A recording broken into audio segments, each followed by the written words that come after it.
اس نے دیکھا تھا کس طرح ارحام خان زادہ نے اس کے بھڑکتے روپ سے اپنی نظریں چرائی تھیں، جو اس کے لیے مشکل ثابت ہو رہا تھا۔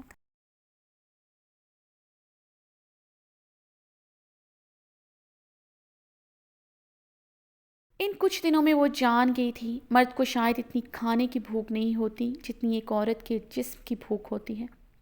ارحام خان زادہ بھی ایک مرد تھا، وہ بمشکل ہی اپنے نظریں چرائے ہوئے تھا۔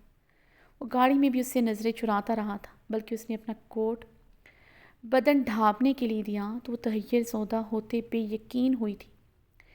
ان کچھ دنوں میں ہر مرد کو صرف خود پر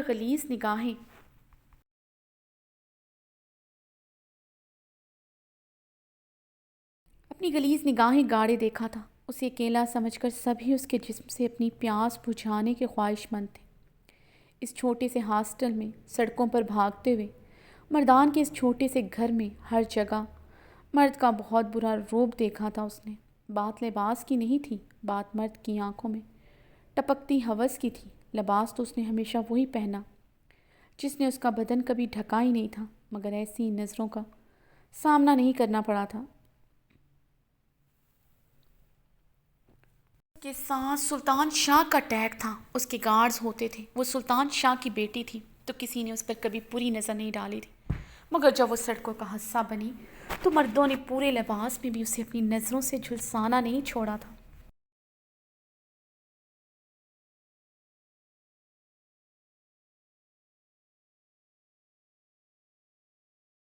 مگر اس رات انتہائی قابل اعتراض حلیے میں ارحام خان زادہ نے اس پر نظر کیوں نہیں ڈالی؟ وہ راستے بھر پریشان رہی، وہ کن اکھیوں سے اسے دیکھتی رہی جو سنجیدہ تاثرات کے ساتھ ڈرائیونگ کر رہا تھا۔ یہی وہ لمحہ تھا جب اس کے دل کو ارحام خان زادہ نے چھو لیا تھا۔ زندگی میں دو مردوں کا روپ دیکھا تھا جو اسے بے انتہا پیار کا دعویٰ کرتے تھے،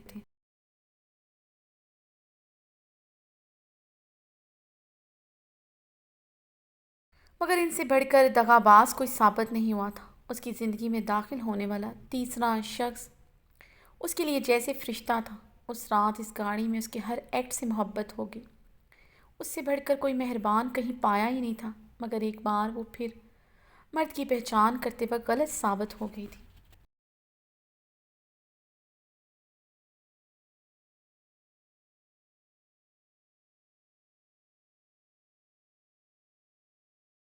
اس مضبوط صاحباں کو پانے کے لیے اپنی سطح سے نیچے گر گئی۔ اس کی کم عمری، اس کی سمجھ، اس کی ابتر ذہنی کنڈیشن نے اسے جو کرنے کو کہا وہ کرتی چلی گئی۔ اسے مضبوط صاحباں تو مل گیا، مگر اس کی وحشی بربریت نے اس پر باور کرایا۔ وہ بھی اصل میں ایک مرد ہی تھا جس کی فطرت باقی مردوں سے مختلف نہ تھی، چاہے وہ سلطان شاہ ہو، ساحر خان زادہ ہو یا پھر ارحام خان زادہ۔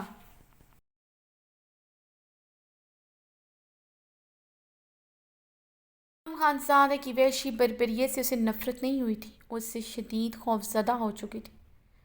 اتنی خوفزدہ ہو چکی تھی اس کے دل میں نفرت جگہ ہی نہ بنا سکی۔ اس کے نازک حصوں کو اس رات ارحام خان زادہ نے بے دردی سے مسل ڈالا تھا، اسے درندوں کی طرح بھنبور ڈالا تھا۔ ان سرخ آنکھوں سے بے حد خوفزدہ ہو چکی تھی۔ ایسا ڈر، ایسی بربریت اس کے دل میں اس انسان کے چھائی کہ سوائے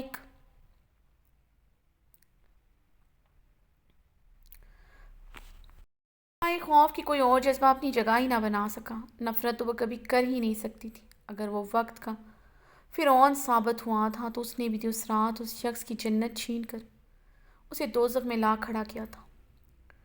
پھر وہ کیسے اس سے نفرت کرتی جسے پور وہ زخم دے چکی تھی۔ ان آنکھوں کی سرخی میں کرب و اذیت تھی جو ہمیشہ اسے نظریں جھکانے پر مجبور کر دیتی تھی۔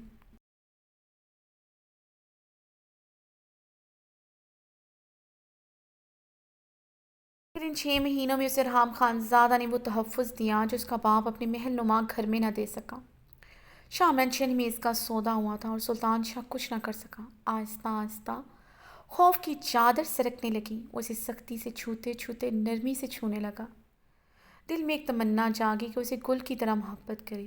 گل کا نام اس کی لبوں سے اسے کبھی اچھا نہیں لگا۔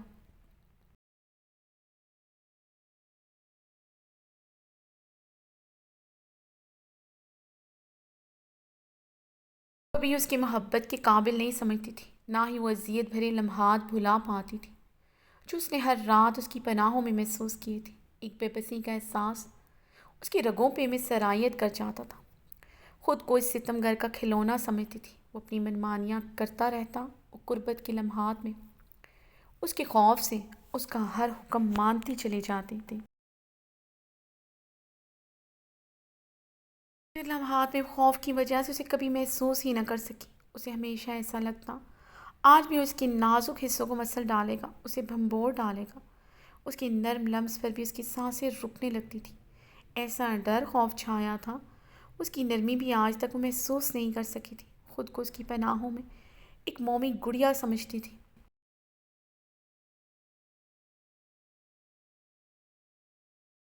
آج بھی اسے اپنا ابراہیم خانزادہ کا کھلونا لگا تھا، محبت کا اظہار کر چکا تھا، مگر دل یقین نہیں کر پا رہا تھا۔ اظہار کرنے کے بعد بھی تو اس نے وہی کیا جو ہمیشہ کرتا تھا، نفرت جنون میں۔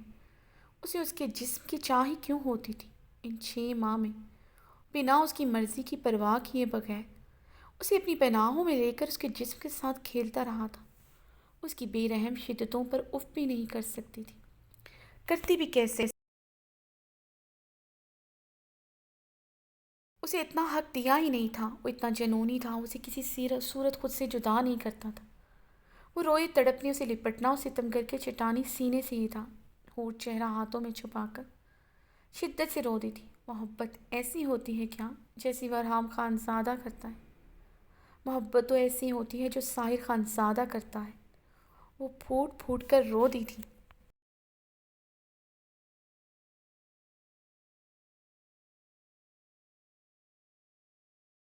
مگر پھر بھی اس کے دل میں ساحر خانزادہ کہیں نہیں تھا۔ وہ غلط نہیں تھا، وہ بھی اس کی طرح اپنوں کی سازش کا شکار ہوا۔ پھر بھی اس کے دل میں کہیں نہیں تھا۔ اگر وہ اپنے دل میں ساحر خان کے لیے نفرت لے کر ابراہیم خانزادہ کی زندگی میں نہ داخل ہوتی تو شاید آج بھی وہ گرین آنکھوں والا شہزادہ ہی اس کے دل پر راج کرتا، سچ میں چاہے جانے کے قابل تھا۔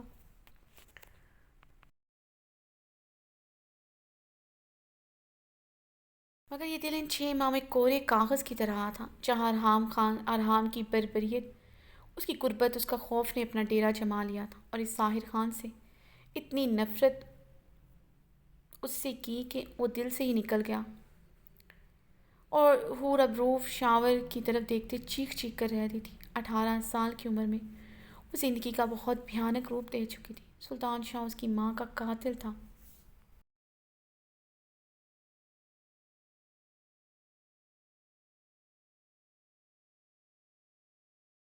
اسے مرد ذات پر اعتبار نہیں رہا تھا۔ اس ستمگر کے لفظ پھر سے یاد آئے تھے۔ حور کے بدن کی کپکپاہٹ بڑھتی جا رہی تھی۔ ایک بات یاد رکھنا، حور تم صرف میری ہو، تم عشق کرنے کے ہی قابل ہو، تمہارا نام عشق ہی ہونا چاہیے تھا، مگر مجھے وہ نام بھی گوارا نہیں جو کسی نے بھی تمہیں دیا ہو۔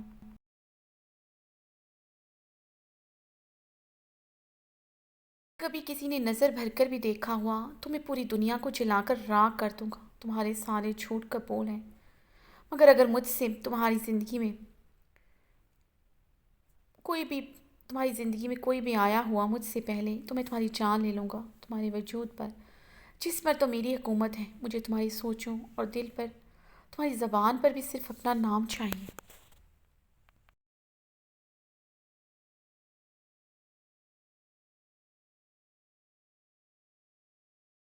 میں تمہاری کسی بات پر یقین کروں نہ کروں، مگر اس بات پر یقین کر بیٹھا ہوں کہ تمہاری زندگی میں میرے علاوہ کبھی کوئی نہیں آیا۔ اس کی گراہٹ یاد آئی تھی۔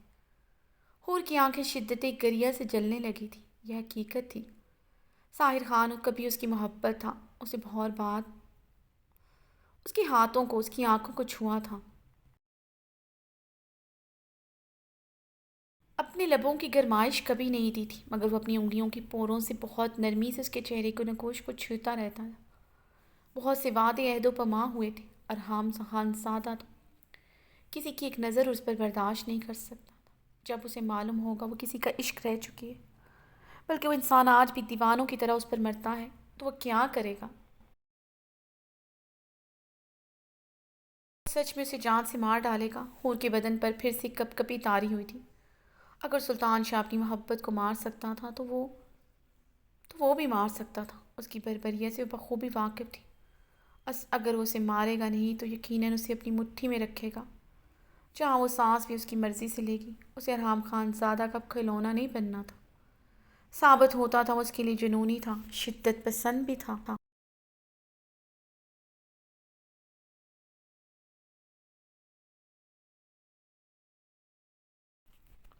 شدت پسند بھی تھا، اگر محبت کبھی نہیں کر سکتا تھا، اگر کرتا تو آج کبھی اس کے قریب نہیں آتا۔ کیا فرق تھا حویلی کے کمرے والے ارحام خان زادہ میں اور آفس کے کمرے والے ارحام خان زادہ میں؟ اس کے رونے تڑپنے کے باوجود وہ وہی سب کچھ کرتا رہا جو وہ کرنا چاہتا تھا۔ اور اپنے آنسو بے دردی سے صاف کرتے اٹھی۔ وہ طے کر چکی تھی وہ اب کبھی ارحام خان زادہ کے پاس نہیں جائے گی۔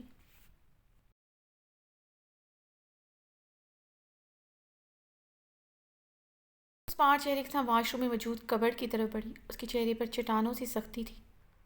ابریش خطرناک راستے پر تندو تیز ڈرائیو کر رہی تھی۔ راستہ کافی خطرناک تھا۔ اس نے شارٹ کٹ لیا تھا۔ اسے جلد از جلد ہسپتال پہنچنا تھا۔ پہلو میں اٹھتے درد نے اسے ہر چیز سے بے نیاز کر دیا تھا۔ اسے اپنے بچے کو بچانا تھا ہر حال میں۔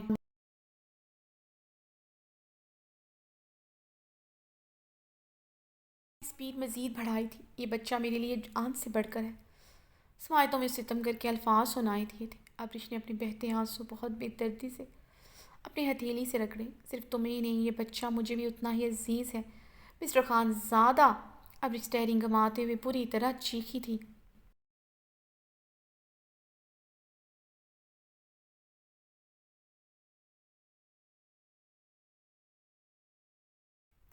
میں اس بچے کو کھونے کا سوچ بھی نہیں سکتی۔ تمہیں اپنے قریب لانے کے لیے اس بچے کو مارنے کا ناٹک کرتی رہی، مگر تم پھر بھی میرے نہ ہو سکے۔ کیوں میرے حصے میں کبھی کسی کی محبت کیوں نہیں آتی؟ تمہارے پیار کی خاطر تو میں نے اپنے خون کے رشتوں کو بھلا دیا تھا، اپنی عنایا کو بھلا دیا تھا۔ اپنی اسٹیئرنگ پر گرفت مضبوط کرتے شدت سے رو دی تھی۔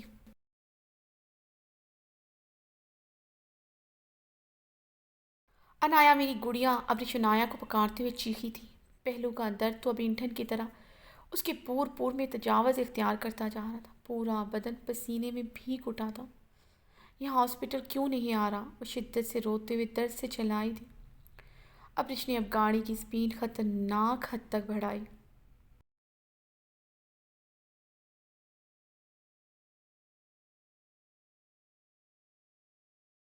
کا بورڈ نظر آیا تھا۔ ابریش نے گاڑی کی سپیڈ مزید بڑھائی تھی۔ گاڑی ہاسپٹل کے احاطے میں داخل ہوئی تو ابریش نے اپنا ماتھا اسٹیئرنگ پر ٹکاتے ہوئے گہرے سانس لیے تھے۔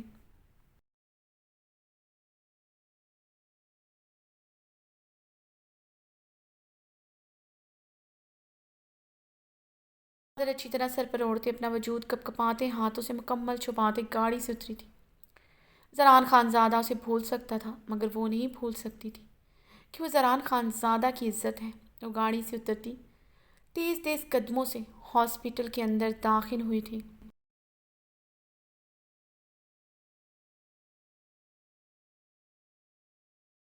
ابریش کی نظر شہرام پر پڑی جو کسی ڈاکٹر سے باتیں کرتا سامنے سے ہی آ رہا تھا۔